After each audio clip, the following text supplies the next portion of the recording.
اس کے متعلق مجھے حق کہنے اور آپ سب کو حق سن کر اس پر عمل کرنے اور اسے عام کرنے کی توفیق عطا فرمائیں۔ میرے بھائیوں، ہم مسلمان ہیں، الحمدللہ ہم مسلمان ہیں، اور مسلمانوں کا یہ بنیادی عقیدہ ہے۔ مسلمان کسی بھی خطے کا ہو، کسی بھی قبیلے کا ہو، کسی بھی علاقے کا ہو، ہر مسلمان کا بنیادی عقیدہ ہے، بلکہ مسلمان رہنے کے لیے یہ عقیدہ ہے۔ بندہ اس وقت تک مسلمان مانا نہیں جائے گا، بندہ اس وقت تک مسلمان کہلائے گا بھی نہیں، بندہ اس وقت تک مسلمانوں میں شمار نہیں ہوگا جب تک اس کا یہ عقیدہ نہ ہو جائے کہ ایک دن مرنا ہے، اور مرنے کے بعد ہمیں اٹھنا ہے، اور مرنے کے بعد اٹھنا ہے، اور پھر اللہ کی بارگاہ کے اندر ہمیں کھڑے ہونا ہے، اللہ کی عدالت میں کھڑے ہونا ہے، اور خدا کی عدالت میں کھڑے ہو کر پھر انسان کو اس کے اعمال کے حساب سے جواب دینا ہے۔ انسان نے اپنی زندگی پیدا ہونے سے لے کر موت کی آخری ہچکی تک کہاں گزارا، کیوں گزارا، کس طرح گزارا، کس کام میں گزارا، ان ساری چیزوں کے بارے میں اللہ تبارک و تعالی ہم سے پوچھے گا۔ تھوڑی دیر میں آپ کی توجہ چاہتا ہوں۔ یہاں کے لوگ، اس پورے علاقے کے لوگ بڑے محبتی لوگ ہیں، بڑے پیارے لوگ ہیں، بڑے پیار کرنے والے لوگ ہیں، لیکن آپ کی تھوڑی دیر کے لیے میں توجہ چاہتا ہوں۔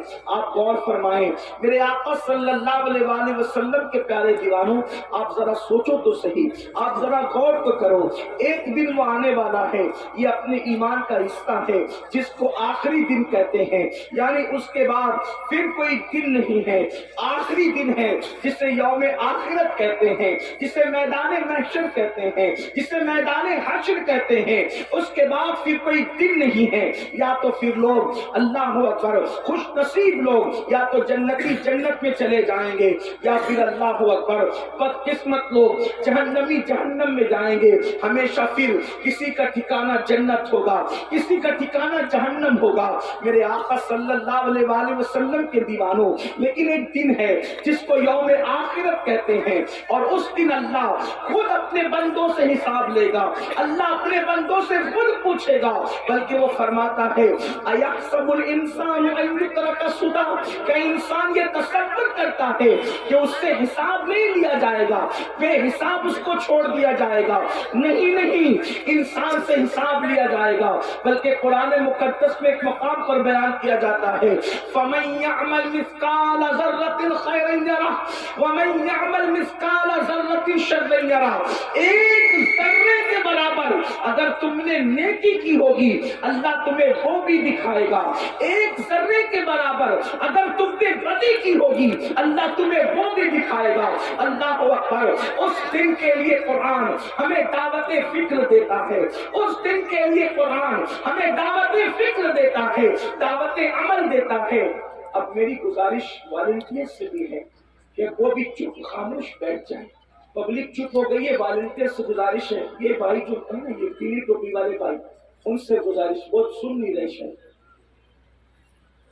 بھائی صاحب اللہ پہ رحم فرمائیں، ان سے وہ بھائی سے جو آپ کے آگے چل رہے ہیں ان کو منع کر دیں، بس اب آپ بھی بیٹھ جائیں۔ اللہ زور پر تشریف رکھیں۔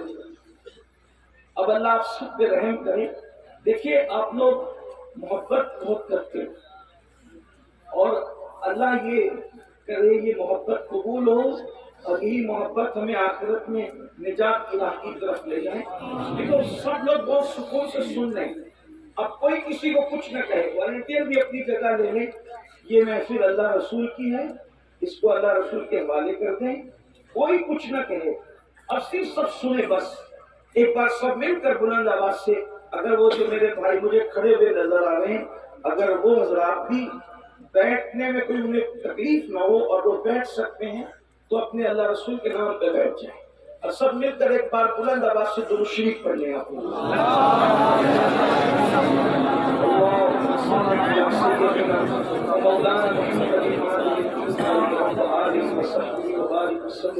صلاۃ و السلام علیک یا رسول اللہ صلی اللہ علیہ وسلم۔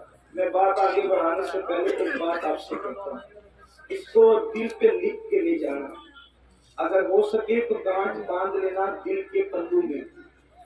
جب بھی کسی جلسے میں عرس میں دینی محفل میں جاؤ، وہاں کسی کو ڈانٹنا نہیں. ابھی آپ لوگ ایک دوسرے کو ڈانٹتے تھے، مجبوری بھی رہی ہوگی آپ لوگ کی، ڈانٹنا نہیں، کسی کو دھکا نہیں دینا. دیکھو میں آپ کے فائدے کی بہت اہم بات بتا رہا ہوں، اس کو زندگی بھر مت بھولنا. کسی کو ڈانٹنا نہیں، کسی کو دھکا نہیں دینا، کسی پہ غصہ نہیں کرنا، کسی کی انسلٹ نہیں کرنا. وجہ کیونکہ ہمارے آقا علیہ السلام نے فرمایا، ہماری سرکار کا فرمان ہے، جہاں 40 مومن جمع ہوتے ہیں ان میں ایک اللہ کا ولی ہوتا ہے. جہاں 40 مومن جمع ہوتے ہیں ان میں ایک اللہ کا ولی ہوتا ہے. اب یہ ہزاروں کا مجمع ہے، اب اس میں کون اللہ کا ولی ہے کسی کی پیشانی پہ نہیں لکھا.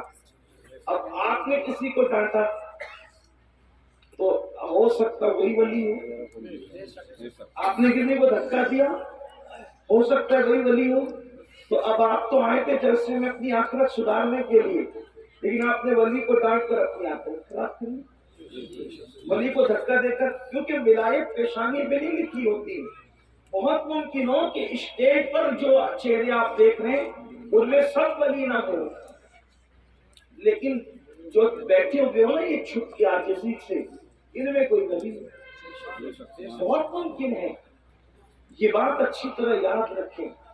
آج کل جلسوں کو ہم نے ایک میلے کھیلے کی حیثیت دے دی، بلکہ جلسوں میں آؤ تو باوضو آؤ، ٹوپی پہن کر آؤ، خوشبو لگا کر آؤ اور باادب بیٹھو. پتہ نہیں مدینے والے جس کی محفل سجی ہے گنبد خضرا سے کب ان کی نظر اٹھ جائے، اور ان محفلوں پر ان کی نظر ہوتی ہے. ہم ان محفلوں میں آتے ہیں تو یہی سوچ کر آتے ہیں کہ پتہ نہیں ان میں کون مقبول بندہ ہوگا، اس پر نظر پڑی تو اس کے سب کے اپنا بھی بیڑا پار ہو جائے. اس لیے اس میں گالی گلوچ چکم دکی. اور یہ میں جلسوں میں ڈنڈوں کی کیا ضرورت ہے؟ یہ ڈنڈوں کے جلسے نہیں ہیں، یہ جھنڈوں کے جلسے ہیں، یہ درود و سلام اور امن و امان کے جلسے ہیں. اس لیے میری گزارش ہے کہ اس کا بہت خیال کرو. ادب، ان جلسوں میں ادب سے بیٹھنا قسمت بدل دے گا، اور ان جلسوں میں بے ادبی کرنا آپ کی آخرت کو تباہ و برباد کر سکتا ہے. اس لیے اس کا بہت خیال کرو. یہ دھوم دھام دھینا مستی ایسا مت کرو. لیکن میں جانتا ہوں یہ جو تم کرتے ہو وہ محبت میں کرتے ہو، لیکن محبت میں بھی آپ کو ادب کا دامن ہاتھ سے نہیں چھوڑنا چاہیے.